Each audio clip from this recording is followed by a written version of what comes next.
Hello there! Today we are super excited to introduce the OnePlus OP Performance Tri-Chip, featuring our all-new self-developed Wi-Fi chip G2. Mobile gaming on Wi-Fi often sees random lag and sudden drops. Not fun, right? The Wi-Fi chip G2 is a game changer, built to keep your connection fast and smooth.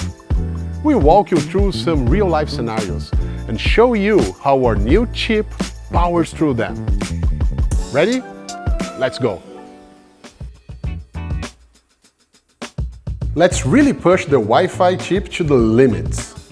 The router is on the ground floor, and we have thrown in extra layers. Wooden boxes, foil, basically a nightmare for Wi-Fi.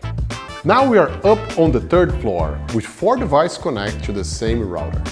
In a weak signal environment like this, it all comes down to speed.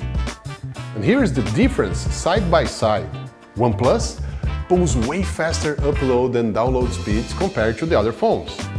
This is the power of the OnePlus Wi-Fi chip. Even when the signal is weak, the connection stays strong. So whether you are teaming up with friends in a cafe, grinding solo in your bedroom, or just relaxing outdoors on public Wi-Fi, enjoy the overpowered OnePlus Wi-Fi performance, built to keep the fun going.